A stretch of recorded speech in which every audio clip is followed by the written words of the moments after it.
Hello everybody, welcome back to my channel. मैं हूं सोना और आप लोग देख रहे हैं क्लास 12th के एम्प्लॉयबिलिटी स्किल्स की 4th यूनिट, जो कि है एंटरप्रेन्योर स्किल्स। तो सबसे पहले हम लोग यहाँ पे इसका कंटेंट देख लेते हैं। तो पहले मैं इंट्रोडक्शन दूंगी कि एंटरप्रेन्योर स्किल्स होते क्या हैं, एंटरप्रेन्योर कौन होता है। फिर हम टाइप्स ऑफ बिजनेसेस पढ़ेंगे, कितने टाइप की बिजनेसेस होती हैं, ठीक है। फिर हम एंटरप्रेन्योरशिप की इंपॉर्टेंस पढ़ेंगे, एंटरप्रेन्योर्स के कैरेक्टरिस्टिक्स पढ़ेंगे और एंटरप्रेन्योरशिप के बैरियर्स पढ़ेंगे, रुकावटें, ठीक है। सो हम लोग स्टार्ट करते हैं इंट्रोडक्शन से। तो इंट्रोडक्शन में हम पहले क्या देखेंगे, एंटरप्रेन्योर स्किल्स पढ़ रहे हैं तो हम पहले ये जानेंगे एंटरप्रेन्योर होता कौन है। तो एंटरप्रेन्योर एक पर्सन होता है जो कि एक बिजनेस को स्टार्ट करने में इनिशिएटिव लेता है, ठीक है। जैसे कि एक बिजनेसमैन होता है तो हमेशा से तो वो पैदा होते बिजनेसमैन नहीं होता, राइट। उसने कहीं ना कहीं किसी बिगनिंग करी अपने करियर की, अपने बिजनेस की, ठीक है। तो वो बंदा क्या हो गया, हमारा एंटरप्रेन्योर हो गया, जिसने कि स्टार्ट किया अपना खुद का बिजनेस, इनिशिएटिव लिया, अपना एक आइडिया लाया, वो अपना मनी इन्वेस्ट किया, ठीक है। हर एक लेवल पे अपना बिजनेस उसने मैनेज किया, ठीक है। इवन वो फेल भी हुआ तब भी वो खड़े होके वापस आया, ठीक है। वो अपनी फेलियर के लिए खुद रिस्पॉन्सिबल था, उसने रिस्क झेला, ठीक है। तो जो भी चीज़ें आपके बिजनेस को मैनेज करने में आती हैं उसने खुद बियर करी। तो वो बंदा क्या हो गया, आपका एंटरप्रेन्योर, ठीक है। अब एंटरप्रेन्योर कौन कौन हो सकता है, जैसे मैंने बताया कोई बिजनेसमैन हो सकता है, ठीक है। कोई एजुकेटर भी हो सकता है, जैसे कि कोचिंग क्लासेस चलाते हैं ना जो लोग अपनी, सो वो तो एजुकेटर है, उनका खुद का कोचिंग क्लास है, वो खुद कमाते हैं, खुद करते हैं, ठीक है। दूसरा, आर्टिस्ट भी एक एंटरप्रेन्योर होता है। एक रेस्टोरेटर भी एंटरप्रेन्योर हो सकता है। लाइक कैसे, अपना खुद का रेस्टोरेंट खोल के, ठीक है। रेस्टोरेंट की चेन्स होती हैं इतनी, जैसे हल्दीराम हो गया, ये सब हो गए। तो ये एंटरप्रेन्योर्स ही तो हैं, इनके मालिक जो हैं, ठीक है। तो एंटरप्रेन्योर कौन बंदा होता है, जो खुद का बिजनेस या खुद की जो चीज़ें होती हैं वो स्टार्ट करता है। अब आते हैं हम लोग बेनिफिट्स पे। तो एंटरप्रेन्योरशिप पढ़ने की क्या बेनिफिट्स हैं। सो फर्स्ट ऑफ ऑल ये है कि ये हमें नए बिजनेस आइडिया के बारे में सोचने के लिए हेल्प करता है, ठीक है। ये वो स्किल्स को उपज देता है, ठीक है। ये वो स्किल्स को इम्प्रूव करता है, वो नॉलेज को इम्प्रूव करता है जो कि एक इंटरप्राइज, मतलब कोई भी स्टार्टअप खोलने के लिए क्या होती हैं, ज़रूरी होती हैं। सो ये क्या करता है, पहली बात तो हमें नए बिजनेस आइडिया देता है। दूसरी बात, हमारी स्किल्स, हमारी नॉलेज को इम्प्रूव करता है। थर्डली, इसमें ये बोला गया है कि ये क्या क्या डेवलप करता है, वो बिजनेस स्किल्स डेवलप करता है, जैसे कि मार्केटिंग के, सेल्स, फाइनेंस, मैनेजमेंट, जो चीज़ें बिजनेस में आती हैं, ठीक है। वो स्किल्स ये डेवलप करता है। और फोर्थ पॉइंट इसमें क्या है, ये वो वाली स्किल्स भी अडेप्ट बिल्ड करता है जिसमें कि adaptability, effective communication, business discipline, confidence, मतलब जो कि कह सकते हो एग्जिस्टेंस में नहीं होती, जो हम अंदर से फील करते हैं। जैसे कि एडजस्ट करना चीज़ों के साथ, ठीक है। जैसे बिजनेस है तो आपको 4 लोगों से जाके बात करनी पड़ेगी, उनसे डील करनी पड़ेगी, तो आपकी कम्युनिकेशन इफेक्टिव होनी चाहिए, ठीक है। और आपके बिजनेस का डिसिप्लिन होना चाहिए, ठीक है।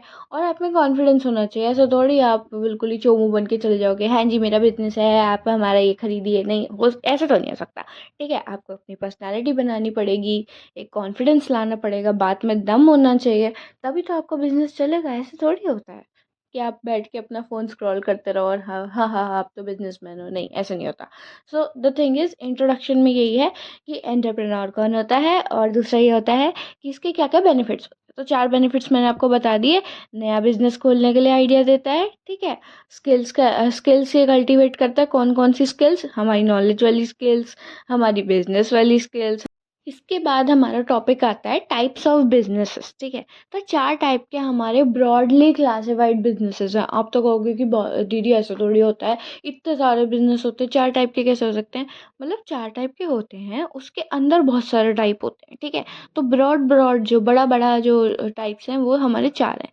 तो उसमें से पहला आता है service business. Service business word से ही पता चल रहा है कि जिसमें हम कोई भी गुड मटेरियल प्रोवाइड नहीं कर रहे हैं, हम अपनी सर्विस दे रहे हैं।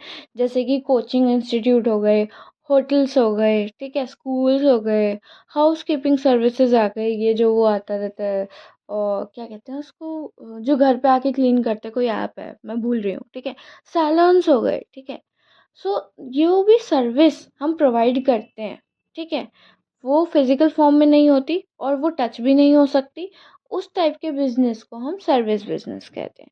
तो second is merchandising business. Merchandise मतलब हमें पता है कि हम क्या करते हैं, इसमें बाई करते हैं और सेल करते हैं, और इसी चीज़ को हम लोग इस बिजनेस को दो और नामों से पुकारते हैं, जो कि है बाय एंड सेल बिजनेस और सेकंड इज ट्रेडिंग बिजनेस। अब ये तो बहुत ही कॉमन सी चीज़ हो गई ना, मर्चेंडाइज जब हम करते हैं तो हम कुछ खरीदते हैं और उसको बेच देते हैं, राइट। सो ऐसे ही इसका नाम पड़ गया बाय एंड सेल। और ट्रेडिंग तो हमें पता ही है कि मर्चेंडाइजिंग को ट्रेडिंग भी कह सकते हैं, तो उसे ट्रेडिंग बिजनेस। और इसमें क्या होता है कि बेसिकली कोई भी एक प्रोडक्ट होता है, उसको हम होल सेल प्राइस में खरीदते हैं। हम सुनते हैं ना कि ये तो मैं होल सेल मार्केट से लाया था, बहुत सस्ते में मिल गई। अरे होल सेल क्या होता है? अब ये होल सेल वो वाला प्राइस होता है जो कि बहुत ही कम प्राइस होता है, बहुत थोक में जब माल मिलता है, ठीक है। और फिर जो शॉपकीपर्स होते हैं, जो भी चीज़ें होती हैं, जो मर्चेंडाइजर्स होते हैं, वो खरीद लेते हैं थोक में, ठीक है। और उसे किस में बेचते हैं? रिटेल प्राइस में। रिटेल प्राइस कौन सा होता है? जिसमें कि वो प्राइस बढ़ा देता है उस प्रोडक्ट का, अपना प्रॉफिट काट लेता है उसमें से और प्रोडक्ट को बेच देता है, ठीक है। तो मर्चेंडाइजिंग बिजनेस भी हो गया। Third is manufacturing business. Manufacturing business कौन सा होता है?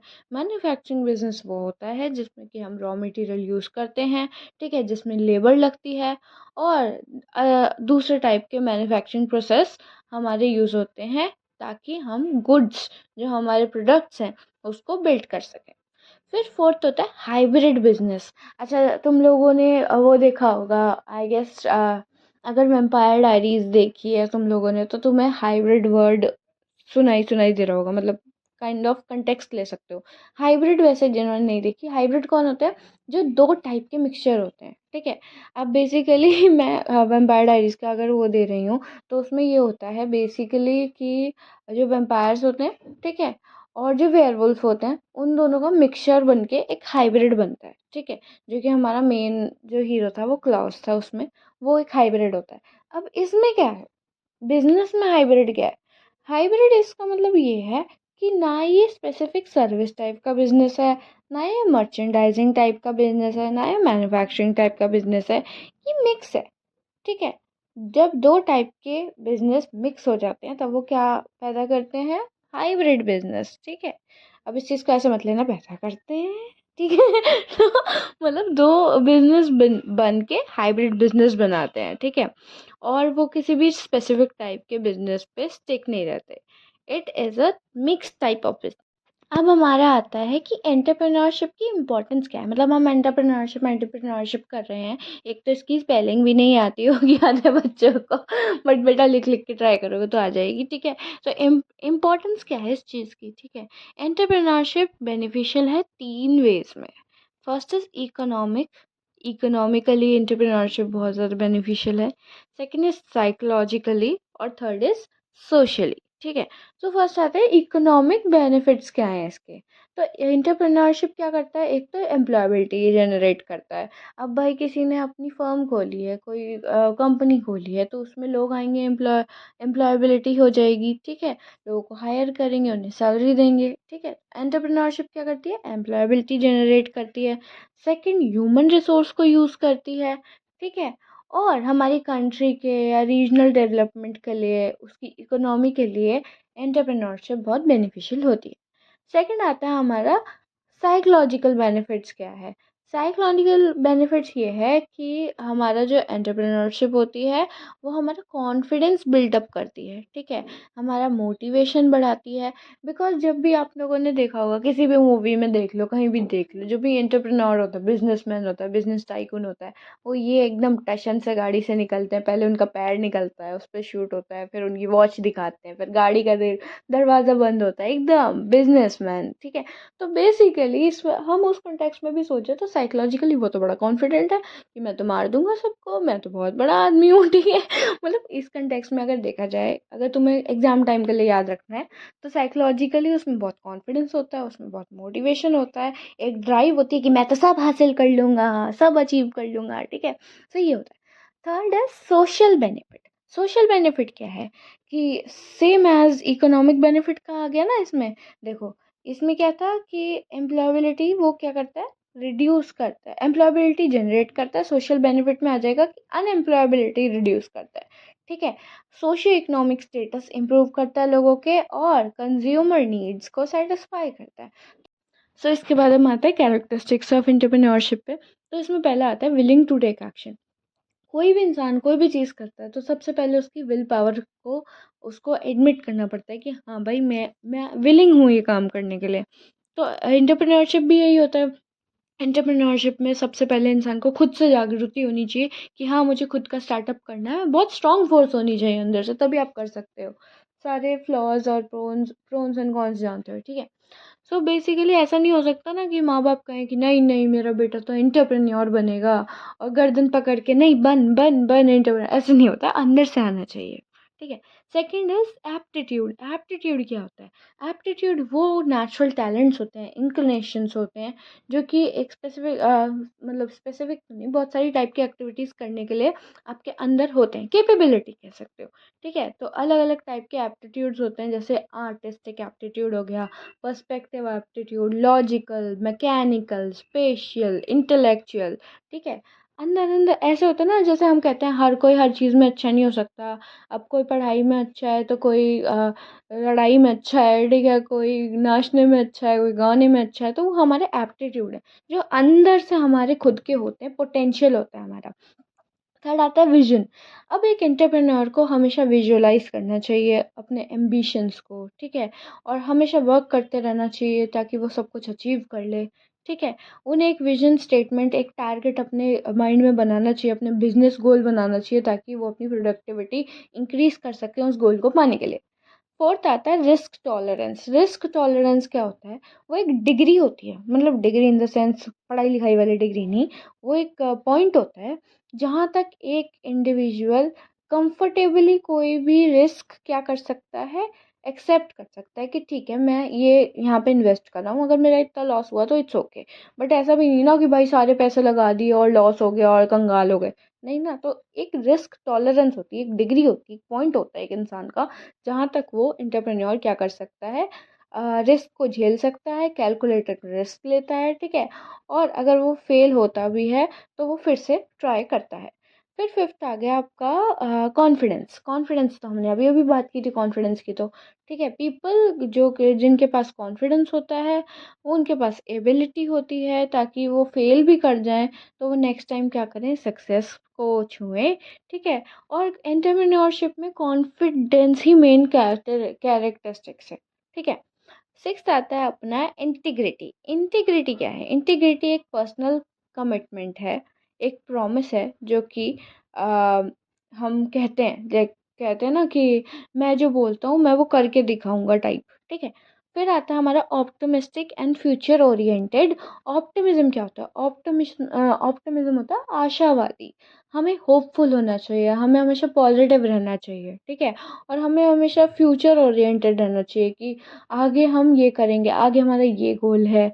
और ये क्या करता है कि जब हम फेल भी हो जाते हैं ना एंटरप्रेन्योरशिप है, मान लो तुम एंटरप्रेन्योर हो, ठीक है, और तुम अपने बिजनेस में फेल भी हो गए बट तुम आशावादी हो कि कोई बात नहीं, मैं आज फेल हुआ हूँ, मैं कल फेल होऊंगा, बट मैं परसों पास होके रहूंगा ठीक है तो तुम ऑप्टिमिस्टिक हो जाओगे। फिर इसके बाद आता है flexible and willing to change quickly. अब कई बार ऐसा होता है कि नई नई चैलेंजेस आ जाते हैं, ठीक है, एक अपॉर्चुनिटीज़ जो होती हैं, ठीक है, वो हाथ से निकल जाती हैं, थ्रेट्स आती हैं बिजनेस एनवायरनमेंट में, ठीक है। तो आपको फ्लेक्सिबल होना चाहिए, आपको सिचुएशन के हिसाब से खुद को एडजस्ट करना पड़ता है, ठीक है, खुद को चेंज करना पड़ता है, अपने आइडियाज़ को चेंज करना पड़ता है अकॉर्डिंग टू द सिचुएशन। सो आपको फ्लेक्सिबिलिटी होनी चाहिए। तो ये थे हमारे कुछ कैरेक्टरिस्टिक्स कि पहली बात तो भाई हमें अंदर से विल पावर जागनी चाहिए, हमारे अंदर जो एप्टीट्यूड है उसे पहचानना चाहिए, अपने बिजनेस के लिए एक विजन स्टेटमेंट बनानी चाहिए, उतना ही रिस्क लेना चाहिए जितना हमारे लिए कंफर्टेबल है, कॉन्फिडेंस हमारी रग रग में दौड़ना चाहिए, हम जो बोलते हैं वो करके दिखाना चाहिए, हमें ऑप्टिमिस्टिक होना चाहिए, फेल हो गए तो क्या हो गया, और हमें एक एनवायरनमेंट के साथ साथ चेंज होते रहना चाहिए, ठीक है। हाँ माय गॉड, मैंने तो एक सांस में बोल लिया। अब आता है हमारा बैरियर्स ऑफ एंटरप्रेन्योरशिप। तो बैरियर्स में सबसे पहले क्या, बैरियर्स का मतलब क्या होता है? रुकावटें, ठीक है। सो पहला हमारा बैरियर आता है अनसपोर्टिव बिजनेस एनवायरनमेंट। तो कई बार क्या होता है कि हमारा जो गवर्नमेंट रेगुलेशंस होती हैं, ठीक है, कुछ कुछ ऐसे लॉ आ जाते हैं, कुछ ऐसी सिचुएशंस क्रिएट हो जाती हैं जहाँ पे हमारा जो बिजनेस एनवायरनमेंट है उस पर इफ़ेक्ट करता है, सपोर्टिव नहीं बन जाता मार्केट, ठीक है, सपोर्ट नहीं कर पाता, हमारा आर्ग्यूमेंटल हो जाती हैं चीज़ें। सेकेंडली हमारा होता है एम्प्लॉय रिलेटेड डिफ़िकल्टीज। अब क्या होता है, अब मान लो तुम लोग एक कंपनी खोल के बैठे हो, ठीक है, तुम एंटरप्रेन्योर हो, तुम्हारी एक कंपनी है और तुम्हारे जो एम्प्लॉयज़ हैं भाई वो बहुत डिफ़िकल्ट हो रखे हैं, उन्हें चाहिए और इंक्रीमेंट चाहिए, उनको और बोनस चाहिए, उनकी एक्सपेक्टेशंस ज़्यादा हो गई हैं, ठीक है, और बहुत सारे एम्प्लॉय तुम्हें छोड़ के जा रहे हैं, तो एम्प्लॉय से रिलेटेड डिफ़िकल्टीज़ जब आ जाती हैं तो उन्हें हम एम्प्लॉय रिलेटेड डिफ़िकल्टीज़ कहते हैं। थर्ड है हमारा मार्केट एंट्री रेगुलेशन। अब क्या होता है, गवर्नमेंट्स के बहुत सारे रूल होते हैं, टैक्सेशन होते हैं, एनवायरमेंटल रेगुलेशंस होती हैं कि आप रोड यहाँ तक अपने रोड पे कैसे आप अपनी दुकान ले आए, वो ठीक है, आप एनवायरनमेंट को ख़राब कर रहे हो, आपकी कंपनी आपको पॉल्यूट कर रही है, ठीक है, लैंडिंग रिक्वायरमेंट्स होती हैं, ठीक है, लाइसेंसिंग कि आपका लाइसेंस एक्सपायर हो गया, आपने अभी तक ये कैसे ताला लग गया जी कंपनी पे, ठीक है। तो ये सब होते हैं। तो ये टाइप के जितने भी बैरियर होते हैं एंटरप्रेन्योरशिप में वो मार्केट एंटी रेगुलेशंस के अंदर आते हैं, ठीक है। अब कई बार ऐसा होता है कि हमारे जो एंटरप्रेन्योर हैं वो टैक्स बिहेवियर के ऊपर भी पकड़े जाते हैं, प्रॉपर्टी राइट्स के ऊपर पकड़े जाते हैं, टैक्स डिसएडवांटेजेस के ऊपर भी पकड़े जाते हैं, तो बहुत सारे बैरियर्स हो जाते हैं। फिर फोर्थ आता है shortage of funds and resources. अब क्या होता है कि कई बार हम लोग इतना इन्वेस्ट कर देते हैं कि हम फेल होते रहते हैं, तो हमारे पास फंड्स की शॉर्टेज आ जाती है, ठीक है। अब कोई भी इंटरप्राइज है, कोई भी स्टार्टअप है, उसको आप बिना पैसों के तो नहीं खोल सकते, राइट। अगर आपको एक छोटी सी दुकान भी खोलनी है तो उसके लिए भी आपको पैसे देने ही पड़ेंगे, ठीक है, खर्च करने ही पड़ेंगे। तो अगर आपके पास फंड्स की शॉर्टेज है, रिसोर्सेज की शॉर्टेज है, ठीक है, तब ये भी एक बैरियर बन जाता है। फिर आता है उसका फियर ऑफ फेलियर। अब सबसे बड़ी बात मैंने बताया, कॉन्फिडेंस होना चाहिए इंसान में। अब अगर तुम फेल होने से ही डरोगे, तुम ये कहो कि नहीं नहीं मैं तो जीतता ही रहूँगा और मैं तो फेल नहीं हो सकता और मेरे को तो बड़ा डर लगता है फेल होने से, तो फिर तो आप एंटरप्रेन्योर नहीं बन सकते, ठीक है। सो फियर भी तो एक बहुत बड़ा फेलियर है, मतलब बैरियर है, सॉरी, फियर भी तो एक बहुत बड़ा बैरियर है। तो अगर आपको फेल होने से डर लगता है तो आप एंटरप्रेन्योरशिप में, वो आपका बहुत बड़ा बैरियर है, क्योंकि ऐसा हो ही नहीं सकता कि कभी किसी का बिजनेस, कभी किसी का स्टार्टअप, कोई भी मान लो कोई डांस क्लासेस भी हो गई, कभी मंदा पड़ा ही ना हो बिजनेस, ऐसा हो ही नहीं सकता। तो फेलियर तो होता है, बहुत बार होता है, बट उससे कैसे उभर के आना है वो हमारे हाथ में होता है, ठीक है। फिर लास्ट आता है हमारा lack of adequate entrepreneurship training. अब क्या होता है, हमारा कई बार बहुत सारी ट्रेनिंग एजुकेशन में लोग बहुत लैक करते हैं, ठीक है। उन्होंने कभी कोई टेक्निकल स्किल, कोई मैनेजरल स्किल, कोई एंटरप्रेन्योर स्किल, कुछ भी कह लो, कभी सीखा ही नहीं होता, कभी कोई इन्फॉर्मेशन गेन ही नहीं की होती, और वो चल देते हैं कि हाँ भाई मैं तो बिजनेस खोलूँगा अपना, मेरे को क्या पता, मेरे को तो सब पता है, मैंने कौन सी ट्रेनिंग लेनी है, मैं तो सबसे सुपीरियर हूँ। ऐसे भी बहुत लोग होते हैं, फिर वो फेल करते हैं, ठीक है। तो बैरियर ऑफ एंटरप्रेन्योरशिप में ये सब चीज़ें आ जाती हैं। इसी के साथ आपका एम्प्लॉयबिलिटी थी स्किल्स का फोर्थ यूनिट एंटरप्रेन्योर स्किल्स खत्म होता है। Thank you so much for watching this video. अच्छे से कमेंट करो, लाइक करो, शेयर करो और फैला दो आपकी तरह वीडियो।